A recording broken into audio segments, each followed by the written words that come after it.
ओम पितृदेवाय नमः।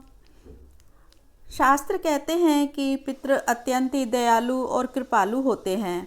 वे अपने पुत्र पौत्रों से पिंडदान व तर्पण की आकांक्षा भी इसलिए रखते हैं ताकि उन्हें मन भरकर आशीर्वाद दे सकें।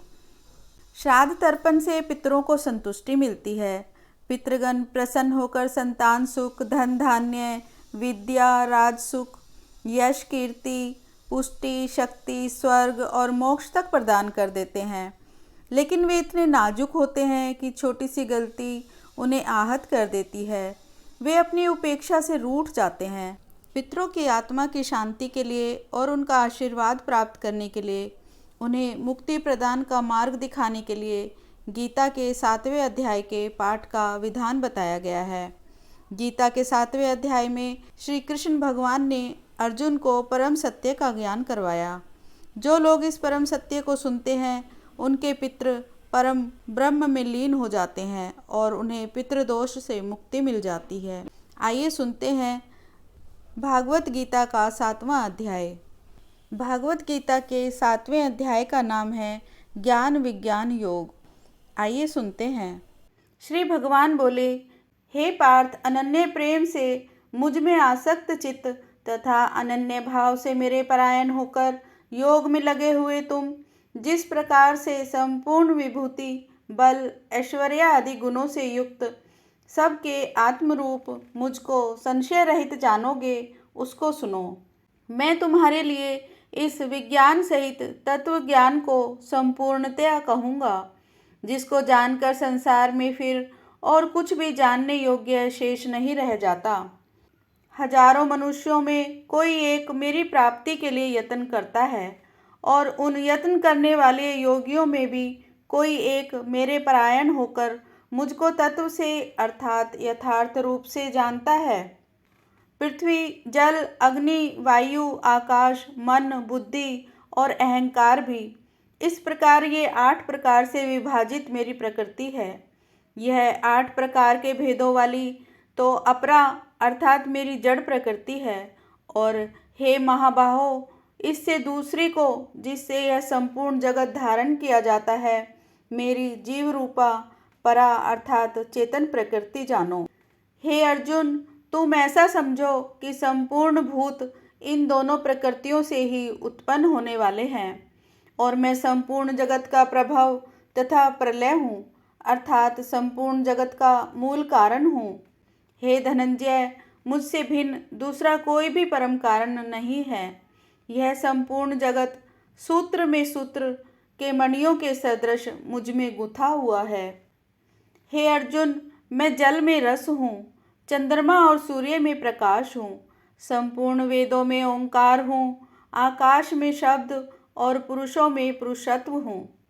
मैं पृथ्वी में पवित्र शब्द, स्पर्श, रूप, रस, गंध से इस प्रसंग में इनके कारण रूप तन्मात्राओं का ग्रहण है, इस बात को स्पष्ट करने के लिए उनके साथ पवित्र शब्द जोड़ा गया है। गंध और अग्नि में तेज हूँ तथा संपूर्ण भूतों में उनका जीवन हूँ और तपस्वियों में तप हूँ। हे अर्जुन, तुम संपूर्ण भूतों का सनातन बीज मुझको ही जानो। मैं बुद्धिमानों की बुद्धि और तेजस्वियों का तेज हूँ। हे भरत श्रेष्ठ, मैं बलवानों का आसक्ति और कामनाओं से रहित बल अर्थात सामर्थ्य हूँ और सब भूतों में धर्म के अनुकूल अर्थात शास्त्र के अनुकूल काम हूँ। और जो भी सत्वगुण से उत्पन्न होने वाले भाव हैं और जो रजोगुण से होने वाले भाव हैं, उन सबको तुम मुझसे ही होने वाले हैं, ऐसा जानो। परंतु वास्तव में उनमें मैं और वे मुझ में नहीं हैं। गुणों के कार्य रूप सात्विक, राजस और तामस, इन तीनों प्रकार के भावों से यह सारा संसार प्राणी समुदाय मोहित हो रहा है। इसलिए इन तीनों गुणों से परे मुझ अविनाशी को नहीं जानता, क्योंकि यह अलौकिक अर्थात अति अद्भुत त्रिगुणमयी मेरी माया बड़ी दुस्तर है।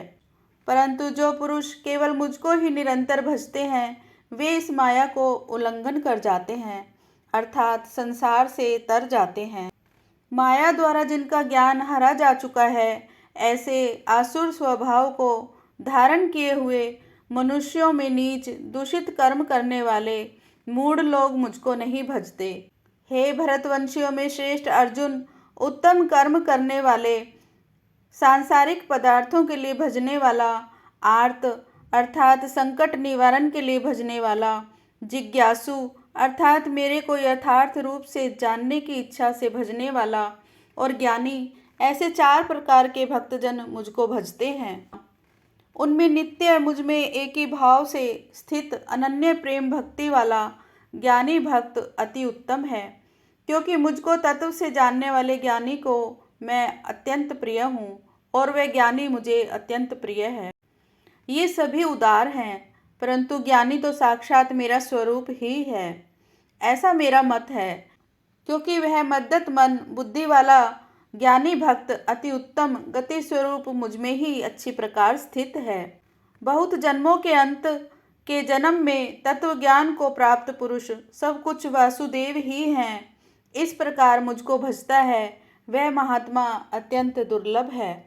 उन भोगों की कामना द्वारा जिनका ज्ञान हरा जा चुका है, वे लोग अपने स्वभाव से प्रेरित होकर उस नियम को धारण करके अन्य देवताओं को भजते हैं अर्थात पूजते हैं।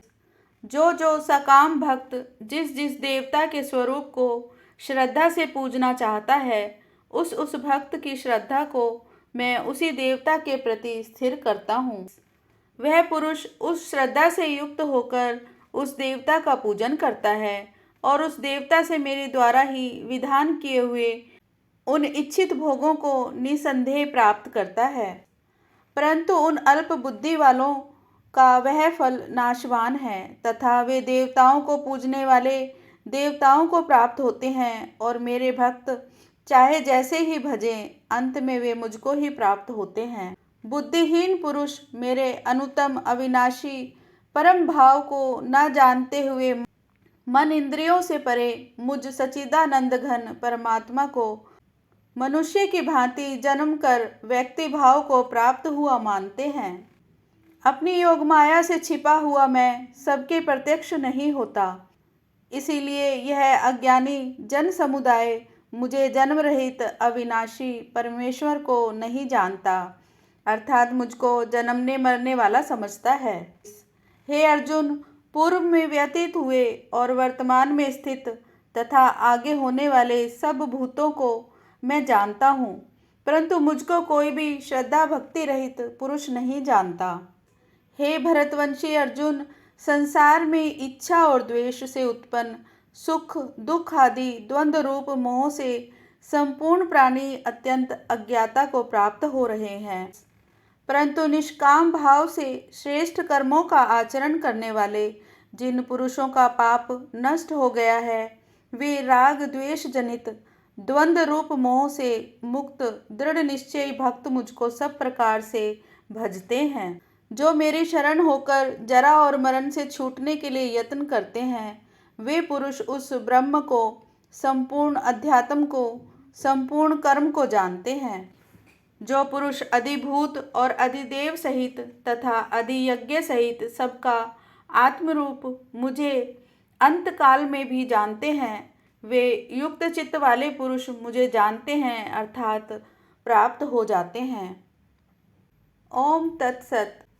इस प्रकार ब्रह्म विद्या का योग करवाने वाले शास्त्र श्रीमद् भगवत गीता रूपी उपनिषद में श्री कृष्ण और अर्जुन के संवाद रूपी ज्ञान विज्ञान योग नाम वाला 7वां अध्याय संपूर्ण हुआ। ओम श्री कृष्णाय नमः।